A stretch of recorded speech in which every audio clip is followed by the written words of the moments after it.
In this screencast, we're going to look at how to use the triple play feature put together by Tony Kuiper to enhance the detail of an image. Now, what I'm going to show you can be done either at the very beginning of your workflow or at the end of your workflow.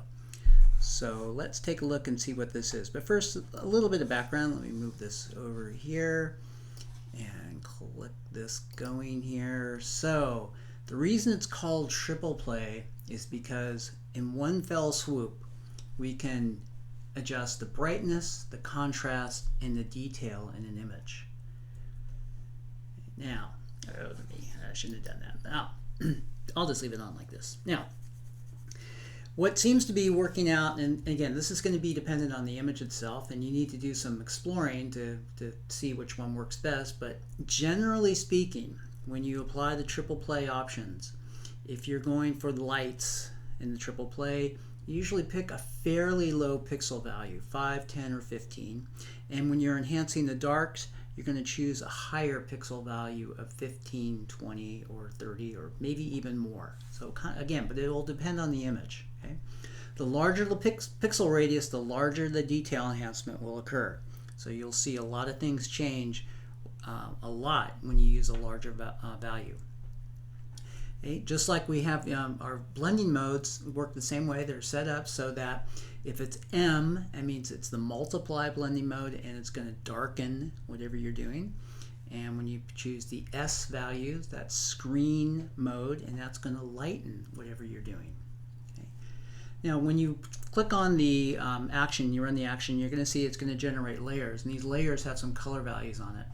The blue layer is what you want to start out with detail enhancement, and then you're going to then tweak that using the yellow and red layers to compensate. So you might get a value that, or a certain mask that doesn't do quite enough, and one that does too much. Then what you can do is choose one of those and then use the red and or yellow layers to then tweak that and compensate. Okay, so select one or more blue layers as you work through this, and then you again fine-tune it, like I said, with the yellow and red layers. Okay, and then we can fine-tune that even more by adjusting the opacity of the layer, and then you'll see that when you run the action, it makes a layer that's called separation/halo mask. You can adjust that just like you would any other kind of mask. You know, you make some pretty radical adjustments on that, and that will tweak that image. So let's take a look and see how this works. Let me close this and let me go to an image. You can see I have an image already on there, and I've done some stuff to it right now, and I'm going to apply this after the fact. So I've worked through my workflow, and now I'm going to look and see how to maybe tweak this a little bit more. So I'll go to my actions palette, and when I go in there, I have this already set up. You can see that I have some actions that are the TK, Tony Kuiper, triple play, and I can do curves or levels for adjustments. I typically like curves.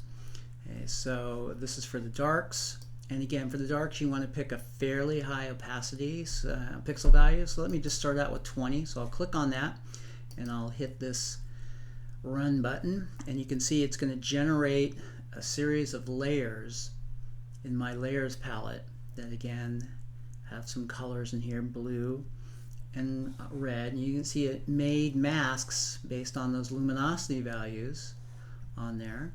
And then let me go up to the lights. There we go. I have TK lights, curves, and I'll do that, and I'll do a fairly low one, and let me take the middle of that one, so 10 pixels, and I'll hit this. And again, you don't normally know until you know what's going to work for you, so I encourage you to do a lot of experimentation on this. Okay, so you can see it generated a bunch of layers there, and you can see my file size is really huge now. So what I recommend is just going through these and find out which one gives you the changes that you want, and then throw the other layers away. So I can look at these, and I can get an idea from looking at the mask if it's actually going to do much for me. You can see this dark mask, I get a little in there. And so if I just, note by default these are turned off, so I can just turn this off and on, and you can see how it's changing that. Now this is the screen mode, okay, so that's going to make things a little lighter, and you can see as I move up with these different layer masks here, I'm revealing more and more, so I'm going to see more of a change as I go through this. Okay? And then you can tweak that by taking your opacity and moving your opacity down on that. Okay, so let me go in here and say on my darks, you know, maybe I want to choose something like, ooh, that looks terrible. Okay, do something like, I don't know, maybe something like that. See, that kind of gives it a little more. Let me close this so you can see a little bit better. Gives me a little bump there. Okay, opens up some shadows.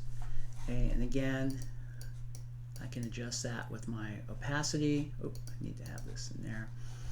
And then I can go up here into the red values and say, well, you know, maybe, you know, that's a little bit too much. Okay, and I can go in here and tweak that a little bit. Same way here. Go back, tweak that a little bit. So you can see how I can just kind of adjust these opacities on here. And again, these are kind of fine tuning. So again, this is why it's appropriate to do this either at the beginning or the end of your workflow to adjust things. I find that, you know, it might be better to do this at the beginning because again, it's an overall change. It's more like a global adjustment, so it really sets those, and you might have less to do as you move through your workflow. And let's go up here to these darks here. Let's see, do I have the same? Did I choose the same one? I might have, didn't I? Pixel darks. I chose the same one there by mistake, so let me take this and see, I can collapse this and throw this whole thing away. Go back to here. Let me go back to my lights. Okay, TK lights. What happened there? I'm going to go here, click on that, and let's see. Yeah, that's what I want to see. I want to see these yellow values in here. So here are my lights. Okay, and again, I have blues and yellows. So again, you kind of look at the blues first. Now, I can see right away that this mask is pretty black, so I'm probably not going to see any change there. So right away, I can just get rid of that layer. Okay, and maybe the same one with this one. I'm not seeing anything when I do that, so let me get rid of that. Okay, I'm seeing a subtle change in my highlight values there, which is kind of what I wanted. You can see how it's made that sky a little bit darker, so I want that. That's probably going to be way too much for me, and that's going to be way too much. Well, yeah, that's really changes the color here, but that's a little bit too much for me. Okay, so let me take this, but maybe I want to do this one and then back it off. So I'll take this and throw this away. And again, you can see this is not doing anything, so I'll throw that away. And that's probably not doing anything. I'll throw that away. And then I have this one, okay, and that's going to make that a little bit lighter. So it kind of balances. And again, I can go back and turn that on, make sure that's highlighted, and then go back and I can tweak that a little bit. So I can really start fine-tuning these values like this. Now you can see as you generate those values, you also get this separator that's made there. And let's take a look at that mask. So control, oh, don't want to do that. Ah, uh-oh, what did I do there? I held my tab key down. So I'll click on that. There's my mask that it made there in that separation halo. And what I can do is go in and I can make an adjustment on there. You can see, again, this is a mask, so I can then soften that or make it a little bit crisper in there. But because I'm adjusting the mask, I do have to make some pretty radical changes on there to get that to show up. You can see how it really made a little bit crisper. So that's how you do the triple play option. And again, I would run through different pixel values and run through different scenarios here with these different layers and see which one really improves your image or not. And again, I think it's a great tool to use either at the beginning of the workflow or as you end.